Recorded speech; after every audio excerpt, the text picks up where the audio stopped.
Which faction is the very best for waging war in Call of Dragons? In this video, we'll review all the things you need to know, and it's not really about these bonuses, the faction bonus you see on your screen.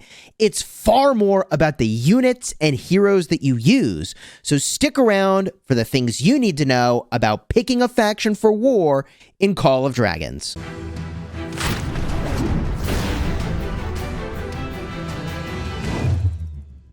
Hello my friends and welcome back. I'm Chisgule Gaming, and today's video is sponsored by the makers of Call of Dragons. And if you've been following my guidance, you picked League of Order at the very start of your journey because you get more tokens of this hero right here, Wilderburg, and he's a beast in player versus player combat. But at some point you have to decide, is this actually the faction I should be using to wage war when it matters most, battling against other players? And although the League of Order has great economy, in this video we're going to explore which of these factions actually is the best for combat, as determined by the units, those unit abilities, and also the overall faction bonuses. So why don't we start there? The overall faction bonus. League of Order gives you 3% magic defense, and given that mages are meta at the start of your server, that is pretty good. From there, you also get an overall gathering speed, obviously strong for building up your account, but not really at all relevant for fighting other players. Sure, it is relevant that if you had more resources, you could do more resource healing, right? But most people aren't doing resource healing. They're just committing all those resources to either, hey, training more troops or upgrading their account. So there is combat value, but not really, like only in your preparation for the fight. So when you're actually fighting, you're not gathering. So should you switch? Well, let's get a look at Wilderburg. Wilderburg has 3% Legion physical attack. Well, let's look at that for a second. Boosting your unit's attack is significant because that will enhance several of your units. That will increase your infantry, that will increase your spearmen, which is your marksman unit, that will increase your cavalry, and it also increases the attack of your flying units. Okay, they all do physical attack. That's pretty good.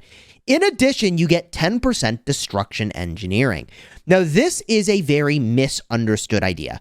When you are building or destroying a building, there is a cap to how much total building engineering you get value from. There is a cap to how much destruction engineering you get value from, at least as I understand it. So my impression is that there's a maximum threshold for the amount of benefit you get when you're building something or destroying something. And chances are you've got enough people building or destroying something that you won't notice the benefit of this destruction engineering. That could be wrong, and certainly if you're destroying barricades, you're the only one doing it, then yeah, I mean, you get value from the destruction engineering. I just don't think it's as good as it looks, is what I'm trying to say. I could be wrong, but I don't think it's quite as good as it looks. And the final faction we need to look at for their benefit is right over here, the Springwardens. Now, the Springwardens give march speed, which is awesome for battling other players, 5%. And also you get 5% healing speed, which is really awesome. That's some amount of free healing every single day. That is value. In terms of these bonuses, I think the Springwardens are probably the best, but we really need to be looking at the units because the units determine so much in this game. If you're getting value from this video, do me the honor of throwing a like on the video and consider subscribing to the channel for daily videos designed to help you get value and smash your enemies in Call of Dragons. So let's start by doing a review of the units in the League of Order. What do they do? And why would you use them? And the first thing we need to talk about is obviously the flying unit, the Celestial. This is a magic unit, and if you are free to play or very low spender, you will really benefit a lot by having a second magic unit. That means you have two training buildings cranking out these magic units. And if you're lower on troops, this could be a great way to field, two or more magic units, or to use your magic unit more when you run out of sort of one of your units, like your Vestal. You switch to using your Celestials, okay? What I'm trying to say is if you're free to play low spend and you want to field a lot of mages, this is a way to have a lot of those mages. And that is actually very powerful. The Celestials themselves are a powerful unit. I covered this in depth in a video yesterday on the channel. I will simply review this ability over here. If you are standing still, you gain 5% attack every 4 seconds. Now, you will be standing still in combat maybe for 4 seconds, but often you are moving around, and your goal should not be to be stationary. It should be to move your enemy around. So if you have a competent enemy, they're not going to let you get this standstill bonus anyways. The other benefit of a Celestial is they have more base attack than a Vestal, and that is the magic unit over here. Let's cover that now. The Vestals give a boost to hit points, 20% every 3 seconds, and it lasts 15 seconds. This is a crazy good buff. It is a crazy, crazy good buff. I love boosting health. The unit that actually benefits the most is going to be your infantry. The reason is because they have the most health. They have the most health at 269 base, and they're lower attack, okay? They're very tanky. Infantry are very interesting. They get a march speed boost from something called Rampage. All infantry, by the way, operate the exact same way. So we'll review this very briefly, and then I'll highlight how every faction has the same functionality for infantry. But for the most part, it's exactly the same. Rampage. Increase your march speed when approaching the target legion after colliding. The march speed is reduced by 75% for 8 seconds. So infantry have a built-in critical slow, and Rampage can interrupt the cavalry skill Unyielding Rush. We'll talk about that. This effect can be triggered once every 12 seconds. In addition, they increase their engineering by 15% when building barricades and alliance buildings. Okay? And each time the Legion loses 3% of its units, their defense goes up by 1.5% up to 50%. This only takes effect when you have all infantry. And lastly, you do launch counterattack on ranged units, but you do half of your counterattack. Now look, infantry are all about doing counterattack, so this is still really nutty. Swordsmen are super tanky. However, let's get to some of the more damaging units in the arsenal here for the League of Order. You've got your Knights. This, by the way, has the rush ability we were talking about. Cavalry have high march speed and unyielding rush. This is what infantry can interrupt. If a cavalry unit charges at a ranged unit that is a mage, that is a marksman, after you collide with that ranged unit, the hero gains 1,000 rage. This effect can be triggered once every 12 seconds. You basically get a nearly instant activation of your active skills. It is crazy powerful. It swings a fight so hard, okay? In addition, you also launch counterattack, half of it toward ranged units, all right? So these Knights are very, very powerful for crushing a backline and getting a ton of damage in instantly when they ambush. Extremely powerful. Not every Knight, by the way, not every cavalry unit, I should say, has that effect. And we'll cover how different factions have different effects here. Lastly, the Ballistas. The effect in the League of Order is that you get 10% extra normal attack damage dealt every 4 seconds that you have not moved. Wow. You want to stand still when you are running a Ballista. That is insane.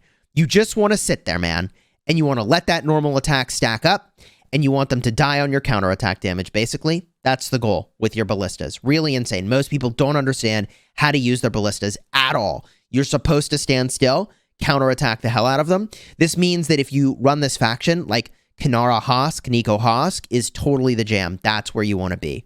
All right. But this is just the League of Order. Let's review what the units do in Wilderburg. Here we are on my beta account, 100% free to play. We can review the units for Wilderburg here. Let's start with the infantry unit, which is exactly the same as the other infantry units. Okay.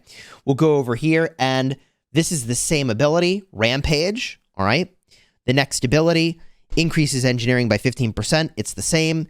Next ability is exactly the same, gaining defense. And the final ability over here is the counterattack. This is all 100% the same, chat. Okay, from here, let's look at the ranged unit, the Spearmen. The Spearmen are very interesting. Remember, League of Order gets normal attack boost when you stand still. These guys just get a 5% damage boost. That's it. You just get a flat 5% damage boost. That's skill damage, normal attack damage. If you're running around, which you should be, this is very powerful. So if you're using like Kanara and Nico together, for example, this becomes a more compelling, I think, unit to have rather than the normal attack boost. Okay. From there, Let's get a look at the flying unit, the Wyvern Rider. This also requires you to stand still. I covered this in yesterday's video, so I won't go too in depth. But when you stand still, you get 2% hit points and boost your hero skill damage by 6%. Okay, 4 seconds of standing still every time gives you this boost, and it stacks up. Super powerful, but you often shouldn't be standing still. Now, if you are really hyped about using flyers, I'll simply say this. There isn't a great flying combo for your Wyvern Riders. Although you do have Krieg, and he fits the bill perfectly, your next best bet is ultimately going to be Thea, and she's like okay in this situation. She's okay. I think given that you're boosting your skill damage, ideally we'd have 2 heroes that get the benefit of boosted skill damage. So for example, if you are using, here's another combination where it's like Nico and Kanara for your double marksman combo, they do a ton of skill damage. And if you want to have them stand still, man, then this gets really, really interesting, boosting your hero skill damage, okay? From here, we need to look at the mage unit. In my opinion, I like this mage unit. It gives you a 20% attack boost. Okay, so Legion of Order, you get a health boost. Over here, you get a 20% attack boost. Lasts for 15 seconds. So you are just doing tons of damage. And you are boosting the damage of nearby troops. Lastly, your Beast Pen Wolf Riders. We can look at what these guys do. Cavalry have more march speed. Okay, this is the same as what we just looked at. Primal Rage. Increase the number of units severely wounded in battle by 5% for both this legion and the enemy legion. Holy cow, bro. Hello? Wolf Riders are wicked. So yeah, League of Order Cavalry are good, but Wolf Riders literally sev wound more units. That is disgusting. I did not realize how disgusting that is. That is absolutely disgusting. Wow. Okay, what else? Unyielding Rush. This is the same as it was for the League of Order. We won't review that more. Counterattack, exactly the same as League of Order. So you sev wound more units with a Wolf Rider. Bro, these guys are wicked. Holy. So that is a very powerful effect, by the way. I mean, sev wounding enemy units is basically the name of the game. And if you are the dominant T5 player rolling around, that seems like a damn good bonus. But we're not done, because we need to now go and look at the Springwardens. All right, let's start with the archers. And the archers have an interesting effect here. Remember, in the League of Order, you stand still and you boost your normal attack. In Wilderburg, you get just 5% more all damage. But here, what does it do? First of all, your marksman can do physical damage at a distance, and Undaunted, you are slower, 2% less march speed, but increases your physical attack by 5%. Takes effect only when your legion is composed entirely of archers. This is very interesting. I mean, it comes with a downside, and my impression is that all damage is just better than boosting your physical attack. So I am inclined to say that the Wilderburg ranged unit is just better. I don't know. Call me crazy. Let me know in the comments what you think. From here, the Longleaf Treants, their special effect is that they are going to give you 20% defense. So 20% defense every 3 seconds that you're in battle, and it lasts 15 seconds. This is pretty cool. This means that you can basically get 100% uptime on 5 units at a time. So your full murder ball could basically get to 100% uptime, roughly. I mean, I'm shooting from the hip here. Because it's, every 3 seconds you put out the buff, and it lasts for 15 seconds, right? So you just distribute this thing around. I don't know if this picks a random unit, by the way, or if it's picking a unit that doesn't have the buff already. Regardless, though, I think that defense is an okay boost. I don't know which units offhand have the most base defense, where I'd say like, oh yeah, this is the unit that benefits the most. But let's keep looking around here, and maybe we'll figure that out, okay? From here, we've got our infantry unit. Okay, that is the Ironbark Treants. The Rampage ability is the same as all the other infantry. The Forged in Fire is similar to the other units. It's 10% engineering boost when building or destroying. From here, Perseverance. This is exactly the same. Every 3% of units you lose, you gain physical defense. Huh. I suppose now that I think about it, boosting the defense is really good for your infantry that get low, because your defense goes up and up and up and up. So putting another 20% boost on there could be pretty cool. Okay. And then from here, You get counterattack damage dealt, half of it, to ranged units. That's cool. Okay. Pretty much the same to all the other units. Now, the Elk Riders are where things get really interesting. This is also a ranged unit. That's right, the cavalry are a ranged unit here, which is really unusual. Cavalry marksmen. Your ranged cavalry deal damage from a distance. They also have the highest march speed. And cavalry charge. When the Legion enters battle, they gain physical keen, increasing their physical attack by 30% for 10 seconds. This effect triggers once every 120 seconds. Wow, so once every 2 minutes, you get a big boost for jumping into battle. I mean, 30% attack is crazy. It's very infrequent, though. This takes effect when a cavalry legion is composed, entirely of cavalry. Wow. So, unlike the other factions, which have this instant rage-filling ability, here you're gaining keen, that's 30% attack. It's powerful, it's interesting, and it's different. From here, we've got the Eagles, baby, the flying unit. Now, the flying unit here acts just like a cavalry unit, which is kind of interesting. So you don't have normal cavalry, your cavalry are ranged.